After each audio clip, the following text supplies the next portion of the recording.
بسم اللہ الرحمن الرحیم۔ السلام علیکم عزیز طلباء، میں آصف رائے۔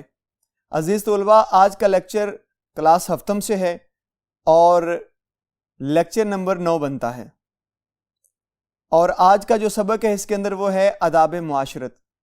گزشتہ لیکچر جو ہم نے کیا تھا وہ بھی آداب معاشرت سبق سے ہی کیا تھا، لیکن اس کے اندر ہم نے مشکل الفاظ کے معنی کیے تھے اور مشق کا ایک سوال کیا تھا ہم نے۔ لیکن آج کے لیکچر میں اس سبق آداب معاشرت میں سے جتنی بھی مشق ہے اسے حل کرنے کی کوشش کریں گے۔ تو آئیے چلتے ہیں بورڈ کی جانب اور انہیں دیکھتے ہیں۔ جی عزیز طلباء، ہمارے پاس سبق آداب معاشرت میں سے مشقی سوالات موجود ہیں۔ پہلا سوال ہم ابھی پڑھیں گے اور اس کا جواب دیکھیں گے۔ آپ کے پاس جو کتاب موجود ہے آپ اسے بھی دیکھیے گا، اور اگر مناسب ہو تو آپ اپنے پاس ایک رجسٹر رکھیے جس کے اندر آپ ان جوابات کو تحریر کرتے جائیے گا۔ پڑھتے ہیں پہلا سوال۔ معاشرے سے کیا مراد ہے؟ جواب: معاشرہ لفظ عشرہ سے نکلا ہے جس کے معنی 10 کے ہیں، گویا 10 یا 10 سے زیادہ افراد جو کسی خاص ضابطۂ حیات کے تحت زندگی گزاریں اسے معاشرہ کہتے ہیں۔ جی پیارے بچوں، یہاں پہ یہ جواب جو ہے یہ ہمیں ایک چیز واضح کر رہا ہے کہ کسی بھی معاشرے کی اگر پہچان دیکھنی ہو کہ معاشرہ بنتا کیسے ہے، اس کی بنیاد دیکھنی ہو، تو آپ کو کیا دیکھنا ہے؟ آپ نے سب سے پہلے یہ دیکھنا ہے کہ اس معاشرے میں 10 یا 10 سے زیادہ لوگ ہوں۔ 10 سے کم ہوں گے وہ معاشرہ نہیں ہے، وہ گروہ ہوگا، کوئی معاشرہ نہیں بنے گا۔ تو معاشرہ بنے گا تب جب 10 یا 10 سے زائد لوگ ہوں گے۔ جی عزیز طلباء، چلتے ہیں اگلے بورڈ کی جانب اور مزید سوال پڑھتے ہیں۔ جی سوال نمبر 2 ہے ہمارے پاس۔ معاشرتی آداب سے کیا مراد ہے؟ جواب: آداب ادب کی جمع ہے، اس کے معنی طور طریقے کے ہیں۔ معاشرتی آداب سے مراد معاشرے میں رہنے سہنے کے طور طریقے ہیں۔ جی سوال نمبر 3، معاشرتی آداب کا خیال نہ رکھنے سے کیا نقصان ہوتا ہے؟ جواب: جو لوگ معاشرتی آداب کا خیال نہیں رکھتے وہ اچھے شہری نہیں بن سکتے۔ معاشرتی آداب کا خیال نہ رکھنے سے معاشرے میں انتشار اور افراتفری پھیلتی ہے، اس لیے معاشرتی آداب کا خیال رکھنا ضروری ہے۔ جی سوال نمبر 4 پڑھتے ہیں۔ گفتگو کرتے وقت کن باتوں کا خیال رکھنا چاہیے؟ جواب: گفتگو کرتے وقت ہمیشہ راست بازی سے کام لینا چاہیے، جھوٹ سے بچنا چاہیے، فضول گفتگو نہیں کرنی چاہیے، اپنی باتوں سے کسی کا دل نہیں دکھانا چاہیے۔ جی عزیز طلباء، امید کرتا ہوں یہ آپ کو چاروں سوال اچھی طرح سے ازبر ہوئے ہوں گے، ذہن نشین ہوئے ہوں گے۔ ابھی کچھ مزید سوالات موجود ہیں، تو آئیے چلتے ہیں اگلے بورڈ کی جانب اور انہیں دیکھتے ہیں۔ جی سوال نمبر ہمارے پاس بنتا ہے 5۔ آپ کی مشق کا سوال نمبر 5 ہے۔ چال متانت ہونے سے کیا مراد ہے؟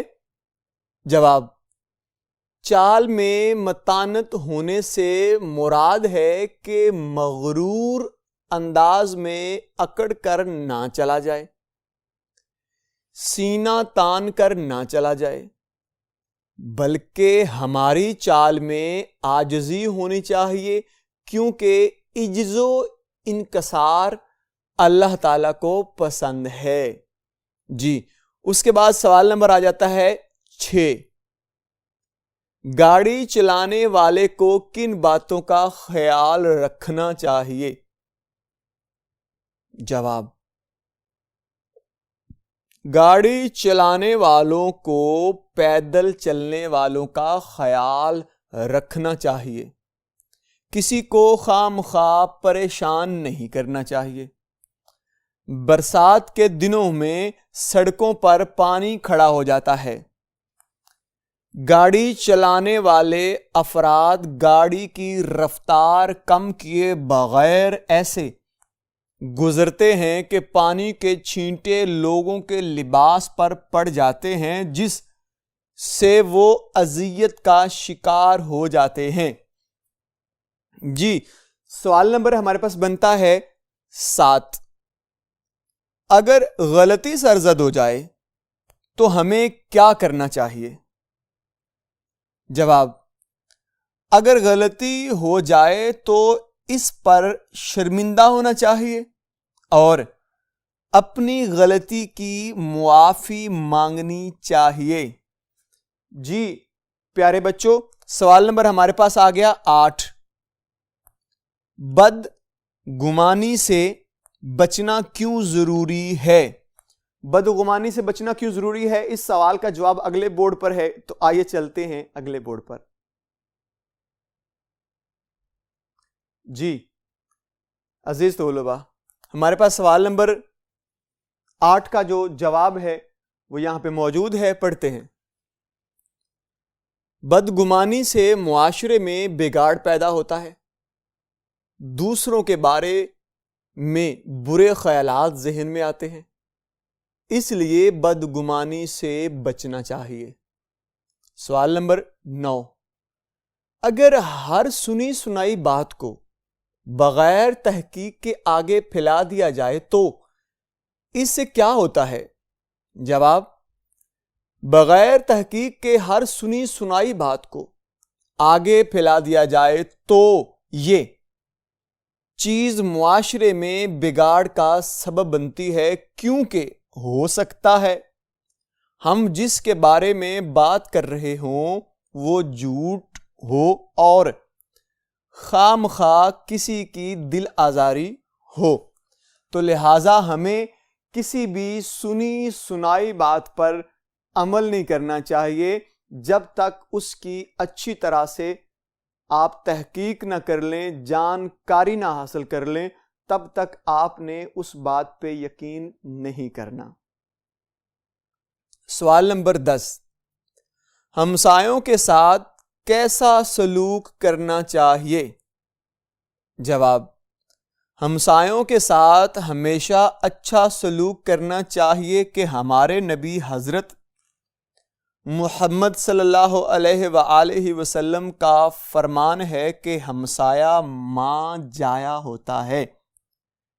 یعنی کہ جو ہمسائے ہیں وہ ماں جائے ہیں، مراد آپ کے بھائی ہیں، ان کی قدر کرنی چاہیے. سوال نمبر 11. غیبت کیا چیز ہے؟ جواب: کسی کی غیر موجودگی میں اس کے عیب کے بارے میں دوسروں کو بتانا غیبت کہلاتا ہے. غیبت کو چغلی بھی کہتے ہیں. ہمارے پیارے نبی حضرت محمد صلی اللہ علیہ وآلہ وسلم کا فرمان ہے، غیبت کرنے والا ایسا ہے جیسے وہ اپنے مردہ بھائی کا گوشت کھائے. جی عزیز طلباء، غیبت کرنا اور چغلی کھانا یہ دونوں ہی انتہائی برے افعال ہیں. ان سے ہمیں اجتناب کرنا چاہیے، بچنا چاہیے جتنا زیادہ ہو سکے. جی ہمارے پاس اس بورڈ پر صرف 11 سوال تھے، 2 سوال ہمارے پاس اور ہیں، تو آئیے چلتے ہیں پہلے بورڈ پر اور ان کو دیکھتے ہیں. جی عزیز طلباء، ہمارے پاس سوال نمبر ہے 12. اس کو پڑھتے ہیں اور اس کا جواب دیکھتے ہیں. کسی مسلمان بھائی سے ملاقات کے وقت کیا کہنا چاہیے؟ جواب: جب کوئی مسلمان اپنے کسی مسلمان بھائی سے ملے تو اسے چاہیے کہ وہ اپنے بھائی کو السلام علیکم کہے۔ جی، سوال نمبر 13، گھر میں داخل ہونے سے پہلے کیا ضروری ہے؟ جواب ہے اپنے یا کسی کے گھر میں داخل ہونے سے پہلے اجازت لینا ضروری ہے۔ جی، آئیے چلتے ہیں اگلے بورڈ پر، اور ایک سوال مزید ہے جسے ہم پڑھنا ہے۔ جی، آج کے لیکچر کا آخری سوال ہے، سوال نمبر 15۔ السلام علیکم کا کیا مطلب ہے؟ جواب: السلام علیکم کا مطلب ہے تم پر سلامتی ہو۔ جی عزیز طلباء، آج کے لیکچر میں ہم نے سبق آداب معاشرت اس کے مشقی سوالات مکمل کیے ہیں۔ ابھی چند سوالات اور بھی موجود ہیں جو انشاءاللہ ہم اگلے لیکچر میں مکمل کریں گے۔ جی عزیز طلباء، انشاءاللہ اگلے لیکچر میں ہم پھر ملاقات کریں گے اور ایک نئے لیکچر سے آغاز کریں گے۔ تب تک کے لیے مجھے اجازت دیجیے۔ اللہ حافظ۔